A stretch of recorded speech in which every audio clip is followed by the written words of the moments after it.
Pertamanya saya panjatkan rasa syukur kehadrat Allah SWT kerana pada malam ini kita dapat sama-sama meraihkan juga majlis makan malam yang dianjurkan oleh pemuda amanah tingkat negeri dan juga amanah negeri Terengganu.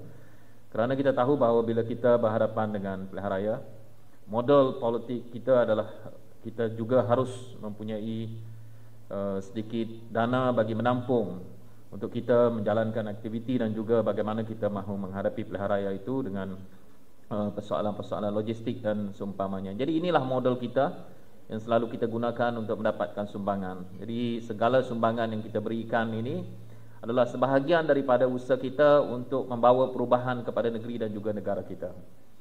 Tadi Yang Berhormat Faiz dia baru ceramah tadi, itu tara ceramah tak ada dalam poster. Kalau ada dalam poster lagi lama lah dia. Seronok dengar dia cerita apa yang disampaikan oleh Allahyarham Ustaz Fadil kepada kita juga. Saya dengan Terengganu ni sebenarnya banyak sejarah. Ramai orang tak tahu, malah ni saya bocorkan. Sebenarnya saya punya daftar pemilih, mula-mula saya masuk dalam daftar pemilih itu, tempat mengundi saya adalah di Kampung Naka. Ada tak Kampung Naka di Terengganu ni? Ada kan? Itulah tempat di mana saya daftar pemilih, sejarah dia. Masa saya jadi pelajar dulu, saya didaftarkan di negeri Terengganu ni. Patutnya saya duduk Terengganu ni, tak balik Melaka. Dan sepatutnya saya, ramai orang tak tahu, itulah daftar pemilih yang pertama saya. Bukan di Melaka, tapi di Terengganu. Kalau nak baca sejarah dia, kena open table khas, baru tahu sejarah. Dan sepatutnya saya bekerja mula-mula di negeri Terengganu. Tapi saya tak pilih itu, kerana saya ambil keputusan, walaupun saya mengundi di sini, tetapi akhirnya saya ambil keputusan lepas habis belajar tu balik ke Melaka. Walaupun kita tahu bahawa politik Melaka masa tu bukan macam Terengganu hari ni, lagi teruk daripada tu. Terengganu hari ni hebat lah. Kalau politik terutamanya amanah ini boleh buat makan malam. Sudah ada macam tadi disebut, sudah ada penyokong di seluruh pelusuk.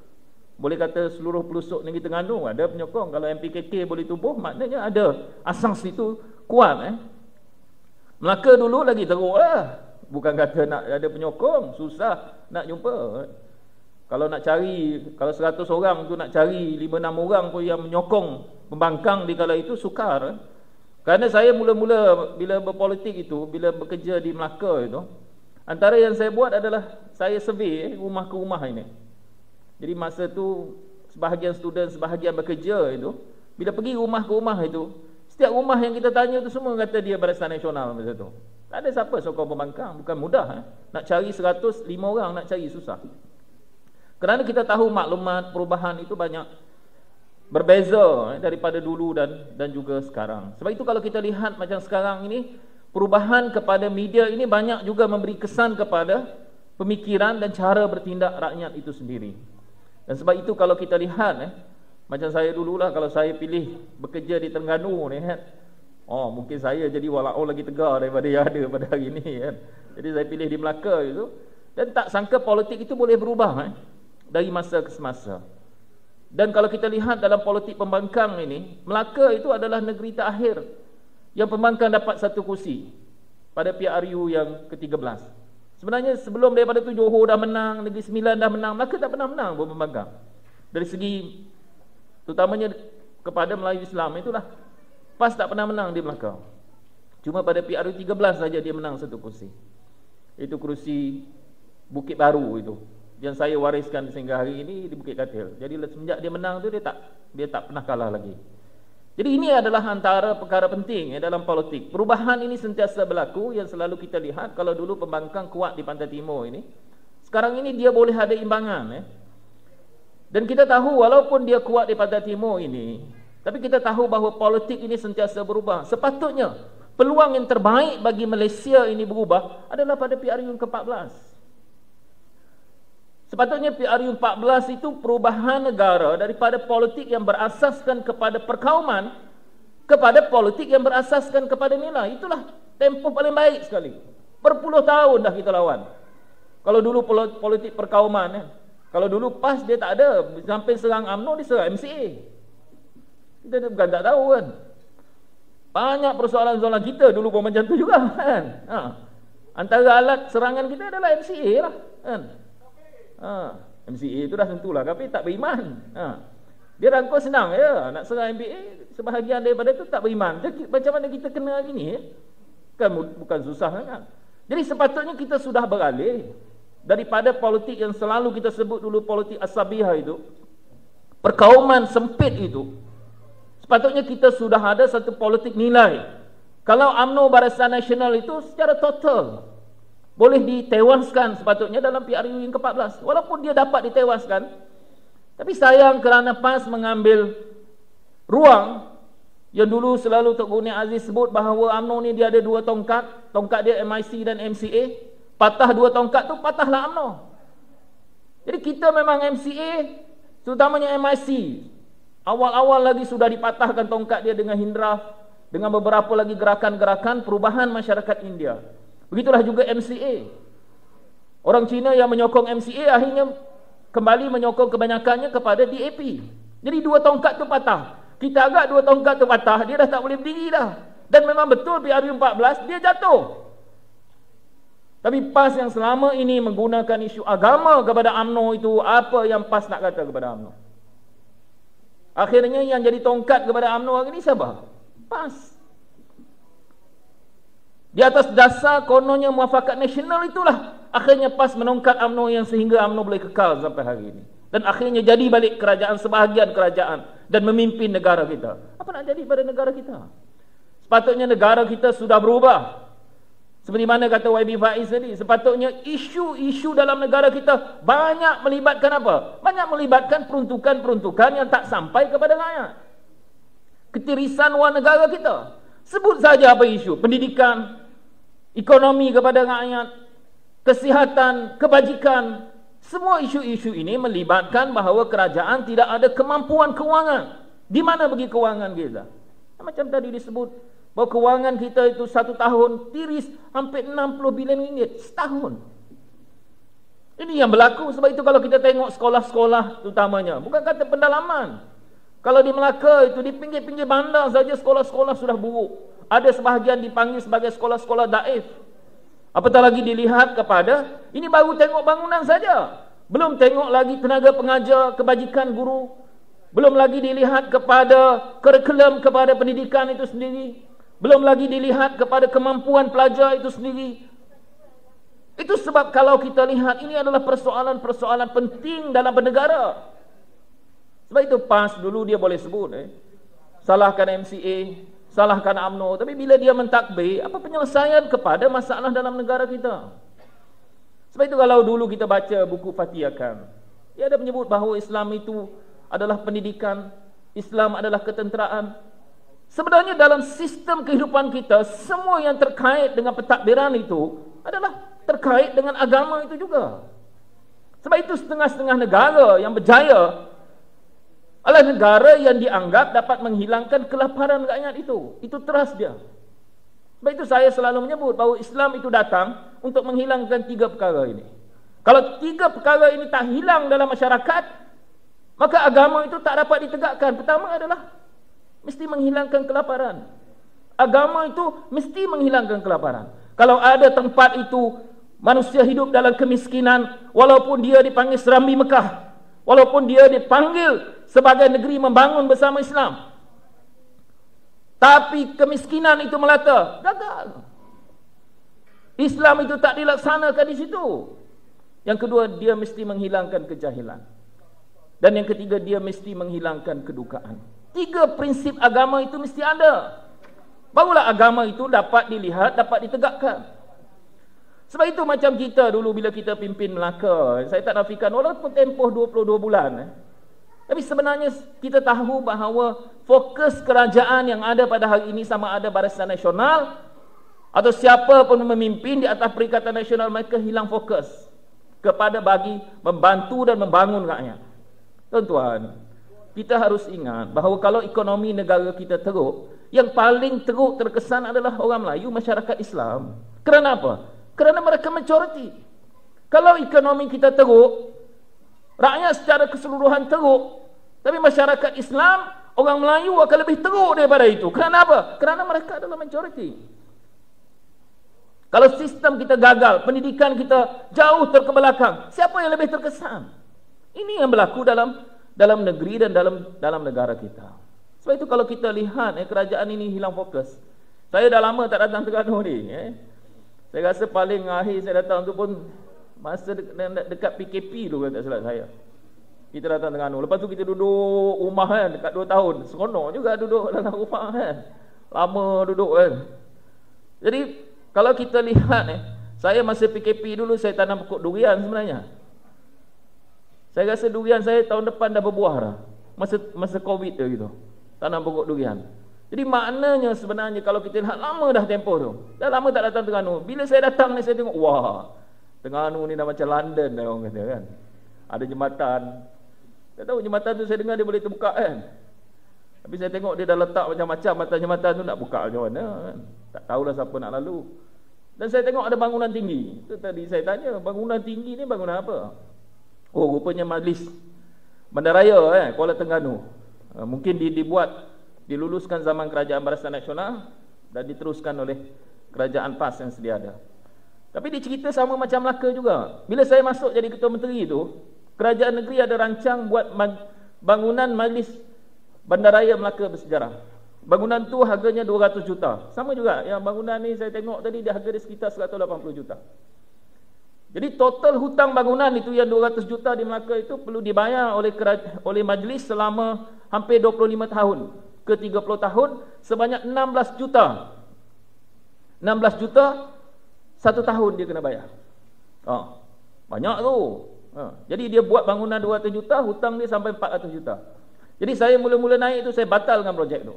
Walaupun dia dah pasang cerucuk. Sebab apa? Sebab Majlis Bandaraya ni macam di Melaka tu, keuntungan tahunan dia sampai 30 juta. Memang betul dia boleh bayar bangunan itu 16 juta, dia boleh bayar setahun. Tetapi sebenarnya kalau kita boleh memberikan fokus, sebenarnya bangunan yang sedia ada pun dah cantik dah. Sebenarnya dari segi pentadbiran ini, saya beritahu, saya batalkan bukan kerana sengaja nak batal. Tapi harus diberikan fokus kepada 3 perkara. Pertama adalah sumber manusia. Sepatutnya duit yang ada itu mesti digunakan untuk membangunkan sumber manusia Majlis Bandaraya itu. Kepakaran dia, pendapatan dia, kebajikan dia, itu mesti dibangunkan. Sepatutnya dia diberikan pengetahuan lebih, baru gaji dia boleh naik.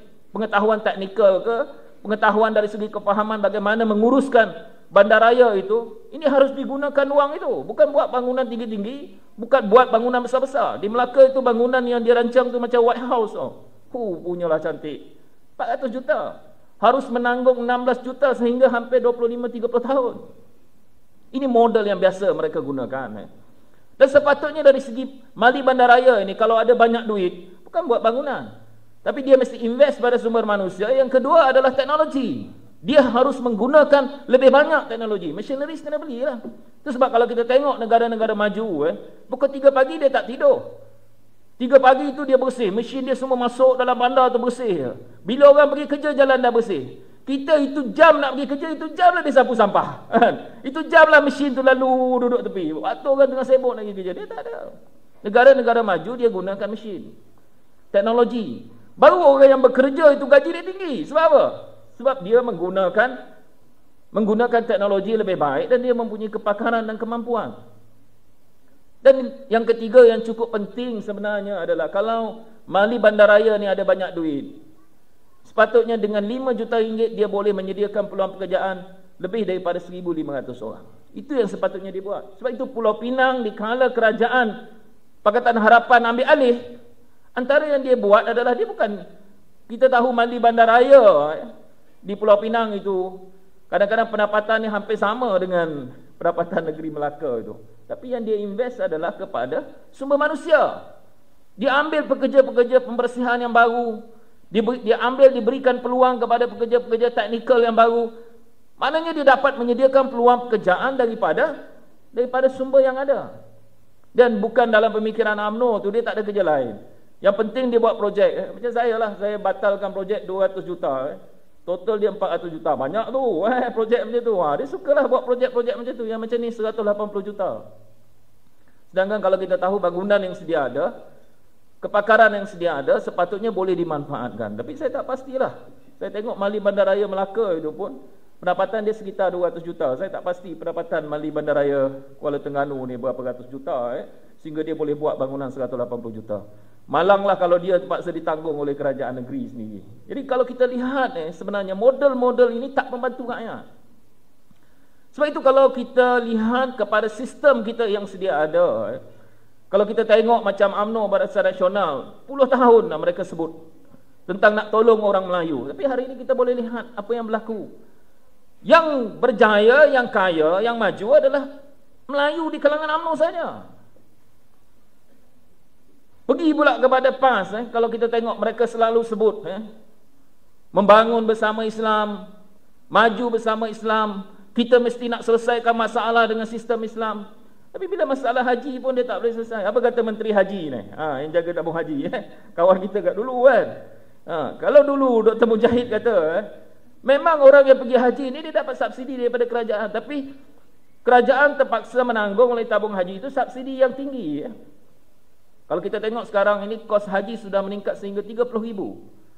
Jadi kos yang dikenakan kepada rakyat sekitar 11-12 ribu. Jadi subsidi kerajaan itu tinggi. Masa zaman Pakatan Harapan itu separuh daripada itu 22,000 macam tu. Separuh tu subsidi kerajaan, separuh terpaksa ditanggung oleh rakyat.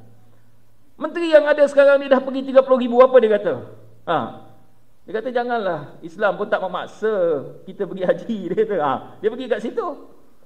Kalau daripada dulu awal-awal cakap kan senang. Orang pun tak ada paksa nak pergi umrah dan sebagainya. Sunat saja. Tapi kenapa kalau kita tengok banyak dana itu digunakan untuk sistem itu? Kerana awal-awal kita tak beritahu bahawa teras yang paling penting kepada kita adalah isu-isu melibatkan kelaparan rakyat, isu-isu yang melibatkan kebajikan, pendidikan rakyat. Itu isu paling teras dalam agama. Kenapa itu tak dibangunkan? Kerana ulama-ulama ini tak berbicara dengan itu. Tak mengungkapkan perkara-perkara itu adalah perkara penting, perkara teras. Daripada wang itu diberikan kepada tujuan-tujuan agama, kenapa tak diberikan kepada rakyat? Kalau ulama-ulama ini sepakat soal utama kita adalah membasmi kemiskinan, tuan-tuan boleh lihat Terengganu, Kelantan, negeri-negeri yang miskin di kalangan rakyat itu sepatutnya boleh dibangunkan kalau suara-suara di kalangan mereka yang bergelar ulama ini membawa mesej itu kepada rakyat. Kalau soal pendidikan adalah soal teras kita, kenapa ini tidak disuarakan dalam kelompok masyarakat itu sendiri? Sebab akhirnya umat Islam juga, masyarakat Melayu juga yang akan tertinggal dalam sistem negara kita. Sebab itu kalau kita lihat kepada kita membangunkan negeri, membangun kerajaan ini, Terengganu ini negeri yang kaya. Saya tahulah masa saya jadi Melaka itu, jadi Ketua Menteri Melaka, kita beli pasir silika daripada Terengganu ni lah. Sebab orang Terengganu tak reti nak guna pasir silika, kita beli begitu. Pasir silika itu digunakan oleh sebahagian industri di Melaka itu untuk membuat kaca.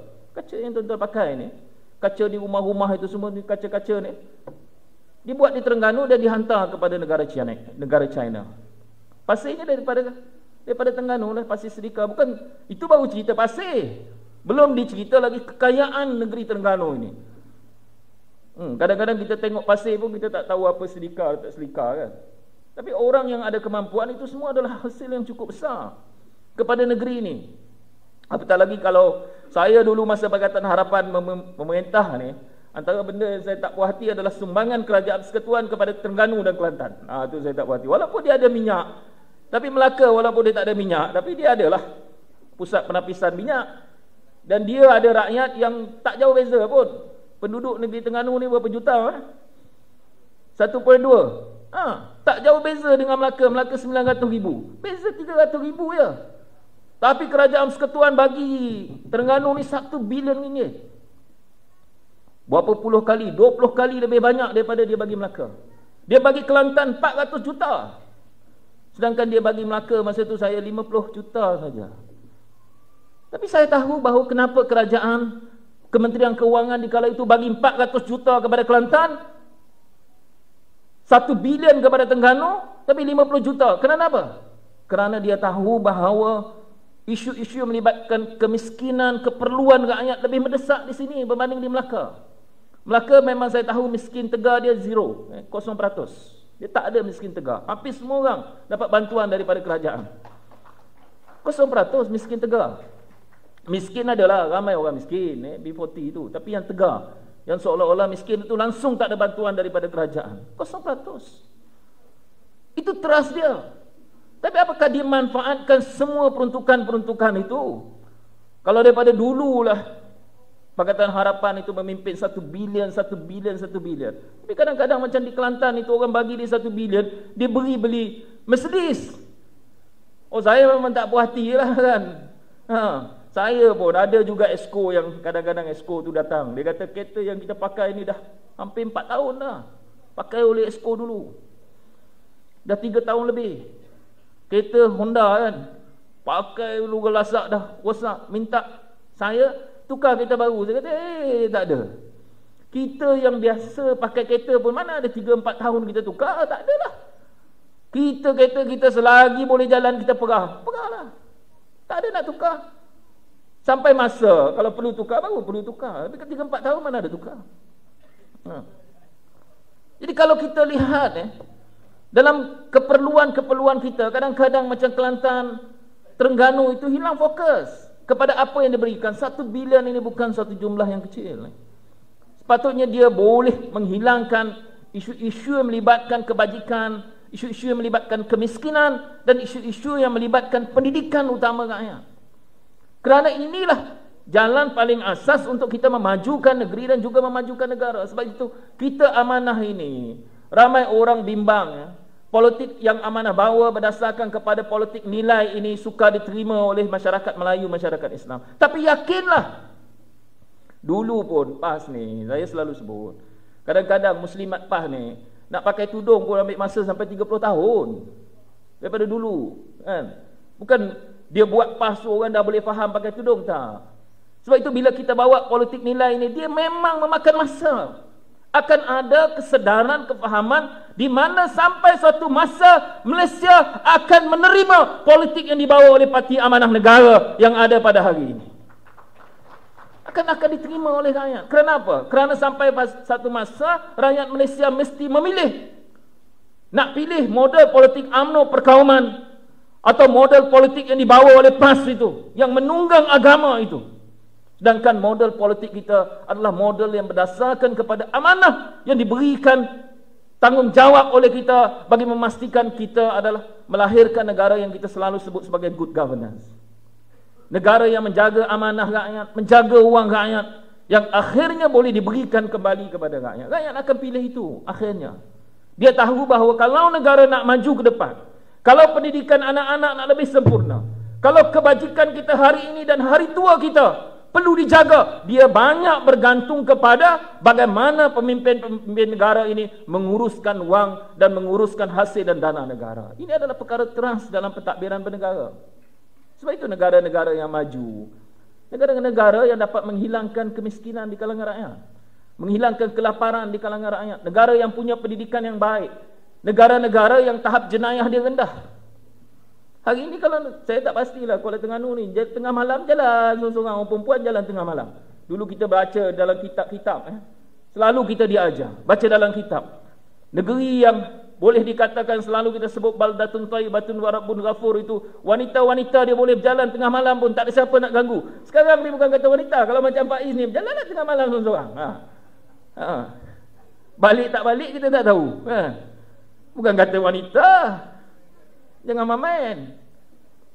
Yang selalu kita sebut dalam kitab-kitab itu, yang selalu kita baca dalam banyak-banyak contoh yang diberikan oleh pemimpin-pemimpin agama ini kepada kita, tapi tidak berlaku di depan kita. Sebab itu perubahan yang kita bawa ini, saya yakin bahawa walaupun dia amanah ini sudah 7 tahun walaupun dulu orang Terengganu ni jugalah menjangkakan amanah ni umur dia 6 bulan dah 7 tahun dah. Dan sepatutnya kita boleh membawa satu politik baru dalam negara kita. Tapi kita hilang peluang itu. Tapi kita jangan duka cita, jangan putus asa. InsyaAllah saya yakin, dan selalu disebut oleh Presiden Amanah sendiri tentang perubahan-perubahan politik ini, insyaAllah akan sampai juga di negeri Terengganu ini, di mana rakyat Terengganu ini, kalau kita tengok rakyat Terengganu daripada dulu lagi pemimpin-pemimpin yang membawa haluan-haluan kiri, ataupun di kalangan yang menentang penjajah itu sendiri datang daripada sini. Datang daripada Terengganu ini. Dan saya yakin bahawa perubahan-perubahan ini akan berlaku di kalangan rakyat. Sebab itu kadang-kadang bila berlaku di pilihan raya negeri Melaka itu, saya pun tak sempat ucap terima kasih kepada orang Terengganu yang datang Melaka bantu. Ramai orang bimbang, oh tengok pilihan raya negeri Melaka Pakatan Harapan tewas. Johor pun begitu. Dan kita menjangkakan bahawa seolah-olah PRU 15 ini total mutlak milik UMNO Barisan Nasional. Selalu saya sebut dalam sidang Dewan Undangan Negeri pun saya sebut, kerajaan yang menang itu kerajaan yang disokong oleh 38% rakyat. 63% rakyat Melaka menolak Barisan Nasional. Cuma 63% itu berpecah kepada 35% yang menyokong Pakatan Harapan, 24% kita itu yang menyokong Perikatan Nasional. Masa itu orang tak tahu lagi. Itulah model pertama politik tiga penjuru.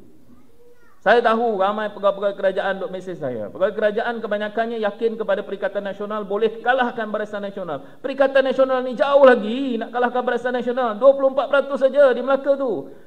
Di Johor pun sekitar tu ya. Johor tu boleh kata negeri paling kuat bersatulah dalam Malaysia ni. Dia takkan boleh lebih. Dan akhirnya rakyat tahu bahawa Perikatan Nasional takkan boleh mengalahkan Barisan Nasional. Yang boleh menewaskan Barisan Nasional ni hanyalah Pakatan Harapan. Sebab itu rakyat mesti satukan undi mereka. Kalau nak tolak Barisan Nasional, mesti undi Pakatan Harapan. Undi Perikatan Nasional yang menang Barisan Nasional. Kerana Barisan Nasional berjaya memecahkan kesepakatan-pakatan itu yang selalu kita sebut sebagai divide and rules itu. Pecah dan perintah. Ini model yang digunakan oleh UMNO. Pecah belahkan kita. Dan akhirnya dengan cara itu mereka boleh berkuasa. Dan ramai orang tak tahu daripada 28 DUN Melaka itu, hanya 4 DUN sahaja yang UMNO Barisan Nasional menang lebih daripada 1000 undi. 4 DUN saja daripada 28 itu. Lain-lain DUN itu di bawah 1000 undi. Sebab itu kata Datuk Mak Hassan, Datuk Seri Muhammad Hassan, Timbalan Presiden UMNO, dia kata, kalau keluar mengundi lebih daripada 70%, dia tahu UMNO Barisan Nasional akan tewas. Dia tahu itu. Sebab itu kita boleh lihat bahawa penyokong-penyokong tegar kita, saya selalu sebut, di Melaka itu penyokong tegar kita yang tak keluar mengundi hampir 75,000. Sedangkan beza kita dengan Barisan Nasional undi 35% dan 38% itu, beza undi hanya 8,400 undi saja. Sebab itu tugas kita akan datang, jangan kita rasa, dan UMNO pun tahu. Itu sebab UMNO nak buat pilihan raya musim apa? Musim banjir. Sebab UMNO tahu bahawa kalau dia buat pilihan raya musim banjir, pengundi takkan keluar mengundi. Tetapi dia tahu bahawa dia cukup jentera untuk mengeluarkan pengundi. Bukan susah sangat. Pengundi duduk dekat pusat perpindahan. Dia kepung pusat perpindahan tu, kita nak buat apa? Dia bawa satu bas pergi mengundi daripada pusat perpindahan banjir tu. Dia ada semua. Dia Perdana Menteri. Logistik dia pegang. Macam COVID hari itulah. Kita tak boleh. Saya ni, walaupun dah hampir setahun pilihan raya Melaka tu, baru minggu lepas ada pegawai kesihatan negeri itu ambil keterangan saya. Rupa saya pun tak tahu bahawa saya ada 4 report polis berhubung dengan COVID-19. Yang pelik di Melaka tu, semua kes-kes yang melibatkan adun-adun yang lain tu, semua dia hempuk kat saya. Sebab apa? Sebab saya pengurusi Pakatan Harapan. Teruk juga aku. Dah hampir setahun dah pilihan raya bulan 11 ni. Rupa-rupanya baru dibuat siasatan bahawa ada 4 laporan polis berhubung dengan pilihan raya masa COVID-19. COVID-19 hari itu, masa pilihan raya Melaka tu, bukan boleh jumpa pengundi, tak boleh. Jumpa pengundi, salah kalau report polis. Ada satu kes saya tu, saya lalu di satu taman tu nak edah flyers tu, saya jumpa orang daripada Southern Waste, pekerja Southern Waste itu. Dia tengah angkat sampah. Saya berbual dengan pekerja tu pun report polis. Bayangkan, tak boleh kita jumpa pengundi. Macam tu punya teruk pilihan raya. Itu sebab UMNO mahu itu. Dia mahu bahawa rakyat tak keluar mengundi. Mengundi mesti di bawah 60%. Baru dia ada peluang. Sebab apa? Sebab dia punya machineries untuk mengeluarkan pengundi-pengundi tegar dia. Dan juga boleh menggunakan jentera-jentera kerajaan kerana dia berkuasa. Sebab itu kita mesti mempunyai satu kesepakatan, keyakinan bahawa Yang paling penting kita dalam Pakatan Harapan ini, parti-parti ini mesti bersatu dan kita mesti memperkuatkan antara satu dengan yang lain. Kuat amanah, kuatlah Pakatan Harapan itu. Kuat PKR, kuatlah Pakatan Harapan itu. Begitulah juga teman-teman kita daripada DAP dan juga rakan-rakan daripada Sabah dan Sarawak, APCO dan seumpamanya. Dan saya yakin bahawa dalam politik ini memang kita sedaya upaya untuk meramaikan kawan kita dan mengurangkan lawan kita. Kerana kita tahu bahawa lawan kita adalah UMNO Barisan Nasional, Perikatan Nasional yang ditunjangi oleh PPBM dan juga PAS itu sendiri. Ini tidak akan membawa satu politik baru kepada Malaysia, dan model politik asabiah ini takkan menguntungkan masyarakat Melayu, masyarakat Islam dan rakyat di Malaysia ini keseluruhannya. Sebab itu inilah perjuangan kita. Jangan kita putus asa. Macam saya sebut tadi, perubahan ini mengambil masa. Dan insya-Allah kita yakin bahawa PRU 15, kalau rakyat sepakat, yakin bahawa kita boleh bawa perubahan itu, insya-Allah kita akan kembali memimpin Putrajaya itu. Sekian wabillahi taufiq wa hidayah. Assalamualaikum warahmatullahi taala wabarakatuh.